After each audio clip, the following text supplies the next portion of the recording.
ته څنګه په رسمي وخت کې زه شخصي کارونه کوي خو عالم د الله دین تا ته نه ده معلوم ته زه شخصي کاروبار په منځ کې کوي پلان کې چې تزم پلان دغه پوهېږې د تا د یوې امضا دپاره کېدی چې د یو چا ژوند منتظر وي جنابه ولاکه د چندان امضا یي خو وخت راغلی د خلکو ته وخت ورکړه هغه شپې ورځې در یاده که چې په کور به د چاپه وه په غره کې به د ډوډۍ نه درلوده د موټرسکل به د تیل نه و د موبایل به د کارت نه و چې کارت واچي او چاته زنګ وایه زنګ به دیم چې وهه او موبایل نه به د سیم هر څه ویسته وروره ګله هغه حالت در په یاد که نن چې په دې پس دوستانو د مبین صاحب دا یو مرکه چې فلحال اوس هم په دوبۍ کې ده او دغه مرکه کړې ده دا لیب له تاسو سره شریک کوم په دغه لیب کې ډېرې مثلا داسې نیوکې هم په طالبانو کې چې بعضې کوم وزیران دي چې هغه مثلا هغه کار چې د ولس د خدمت لپاره یا هغه خپل شخصي ګټو لپاره استعمالوي پر هغو باندې هم سخت نیوکې کړي دي او دغسې د افغانستان مثلا بعضې خلک افغانان ډېر ورخطا دي چې افغاني ارزښت د ډالر په مقابلو کې کموي او لاندې روانه ده د دې پر بنیاد باندې مبین صاحب غږېدلی دا مرکه له تاسو سره شریکه کوم راځئ دا مرکه تر اوسه له مخه وګورو دغه په رسنیو کې دا 40 کال تاسو انقلاب تیر که دغه د غرب او د شرق او د دې خلکو د دې اخطارونو نه مه ډارېږئ اوس بعضې افغانان د هله افغانۍ ارزښت او هله افغانۍ او هله نه ورور افغانۍ د کارا په کور کې کېږده دا د تا ملي هویت ده هیڅ کله د دې کوشش مه کوه چې تا افغانۍ واخلې په ډالرو یې بدل کې او ډالر ذخیره کړې دا تا ته ګټه نه کوي نو افغانۍ وساته دا د تا خپل هویت د بانکلوټونه دي د ډالر په مقابل کې دومره زر مه کمزوری کېږي چې 2 روپۍ کته او پورته کېږي ته نرخونه هم بدلی صرافان راجګېږي ډالر هم ذخیره کوي وروره په بازار ته یې ورکوي نه تر څو دوی خپل مفاد وګي بل په دې کې د استخباراتو نه د افغانستان د ملي ځواکونو نه مو هیله دا ده چې د ډالرو قاچاقبران او د سرو زرو قاچاقبران دوی سره داسې معامله وکړي لکه یو څوک چې لکه ایران د موادو مخدر قاچاقبرانو سره کوي چې ډالر مو ورسره ګیر کړه د ملک له هېواد سره خیانت سره زر مو ګیر کړه چې افغانستان یې قاچاقي په عمري باندې محکوم کړي ډالر مه پرېږدئ چې افغانستان یې څوک په قاچاق باندې وباسي بل عامه خدمات د دغه کار شروع کړئ ورو دغه شی مخ په وړاندې ویسئ کوشش وکړئ دغه د سرو زرو طلایي فرصت د دې نه ګټه واخلئ ویده کېږئ مه د غرمې خوبونه مه کوئ تروې مه وهئ هغه چې شي ورته د غرمې خوب ته تېره وایي دا سنت ده سنت که یې فرض ده نه پاتې کېږي د ولس خدمت فرض ده په تا باندې دا ته چا ویلي دي چې ته د غرمې خوبونه کوه بالکل والله بالله چې کله ته حکومت ته داخل شولې دا هر صحنه او هر لحظه او هر ثانیه د الله په نس تا پسې حسابېږي ځکه ته مفت د دې خلکو خدمت نه کوي تا ته پیسې معاشات درکول کېږي تا ته امکانات درکوي موټر یې درکړی پټرول ډیزل درکوي وروره هر څه د تا په حکومت باندې ته مجبور او مکلف یې لکه یو مزدور د دې خلکو خدمت وکړې ته څنګه د غرمې خوبونه کوې تروې ووهې بس ډټ پروت یې سنت خوب کوې فرض نه پاتې دي ته څنګه په رسمي وخت کې زه شخصي کارونه کوي خو عالم د الله دین تا ته نه ده معلوم ته زه شخصي کاروبار په منځ کې کوي پلان کې چې تزم پلان دغه پوهېږې د تا د یوې امضا دپاره کېدی چې د یو چا ژوند منتظر وي جنابه ولاکه د چندان امضا یي خو وخت راغلی د خلکو ته وخت ورکړه هغه شپې ورځې در یاده که چې په کور به د چاپه وه په غره کې به د ډوډۍ نه درلوده د موټرسکل به د تیل نه و د موبایل به د کارت نه و چې کارت واچي او چاته زنګ وایه زنګ به دیم چې وهه او موبایل نه به د سیم هر څه ویسته وروره ګله هغه حالت در په یاد که نن چې په دې پسکې چوکۍ ناست دی د دې ملت خلکو د دې خلکو خادم ځان نه جوړ کړه بالکل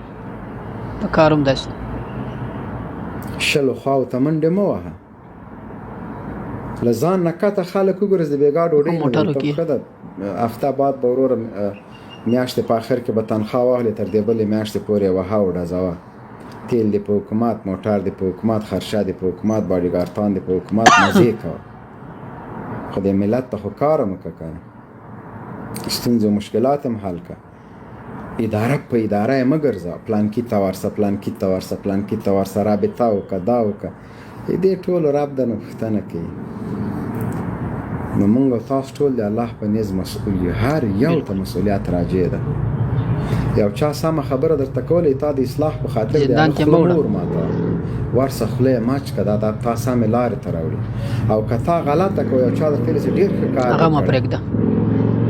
په دې پوه سه چې ته د غلو خوراکو ته مجبور کړې، نور به یې خورې، نور به یې خو بله ورځ به د پښه کډي ته برابره سي، لوی مشکل کې به ګیرې. بیا هماغه ستا ته وایي چې ډېر زړور، ډېر پاکناپس جناب علي او فلانې په دا سټیجو کې دا نطاقان الحاج او فلانه او فلانه دغه تا غرقوي. د دوه روپوشی به نه یې دغسې خنډی به کېږي، وروره دوه خبرې به کولی نه سې. دا د سټیج نطاقانو ته د خدای روی کوي. خلکو نه فرعونان مه جوړوي، بس غږ وکړه پلانی موبین ګجر راس. بیا چې کله سټیج ته وختئ بیا د نور خلکو وخت مه نیسئ. دلته بیا یوه جنازه وه، ما د ترور لور مړه وه، ملا صاحب جیکس د تره لور مې سره ګرمي وه، له لوی اختر نه وروسته وفات سله. د تې تقریر شروع کړ، داسې عرفات ته لاړم، داسې بیت الله ته لاړم، داسې د تې ورجیکسو مولوي صاحب محترم داسې خلک مبارکۍ ته درغله، دغه قصې درته وکړه. خلک په اور کباب ته د حج کیسې ورته کوې، باسې که زتي دعا وکړه، دعا ما وکړله، مال راځئ زتي دغه په ادیرو کې چې جګېږي دا فلسفې مه سره وایه، د حج او د عمرې قصې دلته مه کوئ، د دین خبره وکړئ. ولا چې مړي ته خیرات ونه کړي وای بوټي په خاوره، داسې فکر نه کوي چې دا سړی به څوک لري که نه. تر اوس د مړي د کور ډوډۍ ونه خورو زونه ته ملا صاحب په دې خبرو کې چې د کور د مړی چې پکې سوی 3 ورځې پورې د په نغري باندې ډوډۍ پخول حرام دي، دا خبره ورته وکړه. عمرې ته تللی وم، بیا داسې سو، بیا مې حج وکړه، دا خدای دې درته قبول کړي. فرض در باندې په ما باندې احسان چشته باروي، د ما چې واسوسې زمزم ورسې یو ګجر ته پیسې ورکړه، ورته حج ته دې لېږم تا نه مخکې ځي. نو بیا د حجونو قصې دلته مه کوئ. هلته به مړی پروت وي وروره ګله د ګرمۍ نه دومره وپړسېږي، هلته به په دې ولس باندې خولې راماتې، هلته به ته جناب وروره ګله د حج او د عمرې قصې ورته کوې. قرآن ته وګوره، پوهېږو حاجي صاحب تاج ته تللی، خدای درته قبول کړي، یا په حلالو یا په حرامو، یا د بیت المال په پیسو، یا په رشوت، یا په فساد، یا د معلم په نوم، په هر شي چې ته تللی خدای دې درته نه قبلوي. ولې دې قبول سي؟ خو که په حلالو تللی، په خپل کار تللی، د مور شیدې دې څه پوه سولې. بیا چې راغلی دلته خلک له پوزې مه رانیسه، 15,000 خو د ګلپوش موټر ځان پسې روان کړي. څه په دیوالونو باندې د مونږ په کلي کې حاجي صاحب د وروره چې له حج نه راځي، له میدانوۍ نه چې نوم لیکلی چې حاجي صاحب په خیر لاړی تر د مونږ کوره پورې. بیا ما ورته ویلې والله چې ما په دیوال د لیکلی چې حاجي صاحب په خیر راغلی، بیا به زه تا سره ګورم. که په خیر راغلی که په خیر رانغلی، دې سره د ما کار نشته. بس وروره ګله رب ته سجده وکړه چې خدای درته قبول کړي. حاجي صاحب دوستانو، د مبین صاحب دا مرکه اوږده ده، مهم ټکي ما له تاسو سره شریک کو. یقیني هم داسې د حقیقت هم داسې د زموږ په معاشره کې لکه کم سي مبین صاحب وویل. یوې خبرې ته راځو، مثلا سالمې نیوکې مخکې ما تاسو ته وویل، لکه دریم صدیقي خبره ده په هر ویډیو کې وایي چې سالمه نیوکه د هر کس حق ده. مبین صاحب چې پر چا باندې نیوکه کوي، چاته وایي، بالکل هغه پر دې لحاظ باندې نه ورته وایي چې هغه شخصي دښمني ورسره لري یا د سره تضاد لري، بالکل پر دې بنیاد باندې ورته وایي چې ته زما د هیواد سړی یې، ته زما د ولس خادم یې، ته به زما د ولس خدمت کوې. خو که چیرې ته زما د ولس په خدمت کې خیانت کوې او پښه دې چپه ولاړه، قدم دې چپه کېښودی، درته معلوم هم و چې دا غلط کار ده، بیا دې هم کوئ،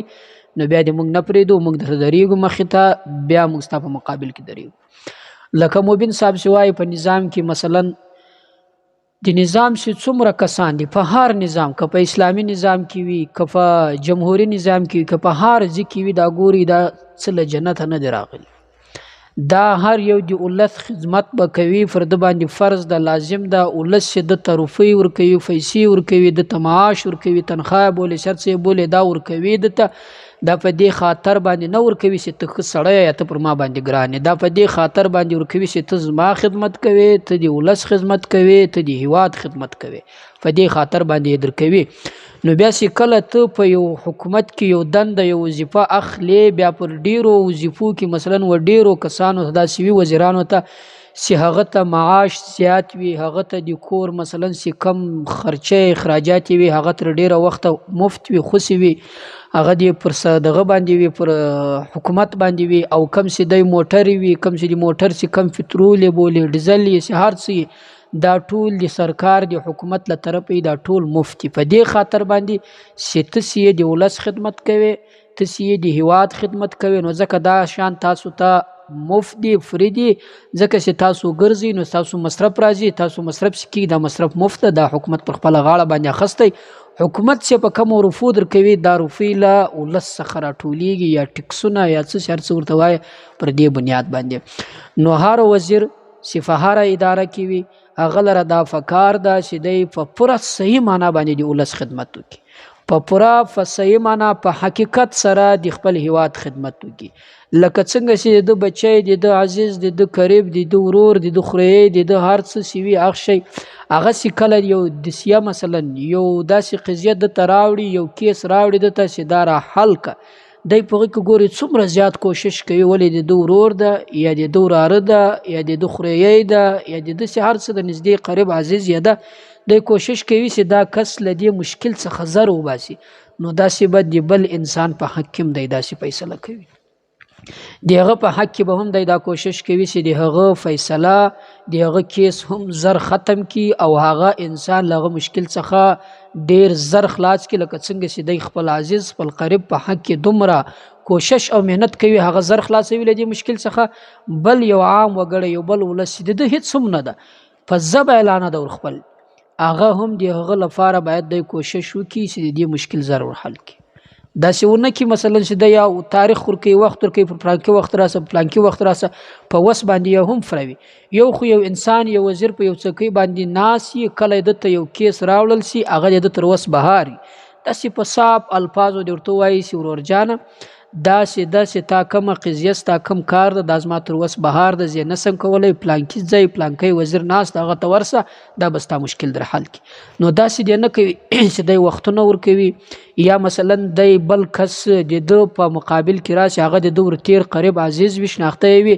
دی دغه کس شاته کې دغه کار مخ وروکړي دغه کار مختی وروکړي یا هغه دوه سره فساوي په یو مشکل کې دغه حق جوړیږي خو دا بل د عزیز د قریب د شناخته وي دی هغه ته حق ورکړي دا بل ته نه کوي ورځ په قیامت خو څه کوي په دې دنیا هم دا انسان الله ذلیل کوي، په دې دنیا هم الله تعالی له دغه انسان څخه بدله د هغه غریب اخلي دغه حق اخلي، په دې دنیا هم دا انسان خوار او ذلیل کی په آخرت خو د خوار او ذلیل. نو کوشش کوي چې د دوه نفرو مسؤلیت در لغاړي سو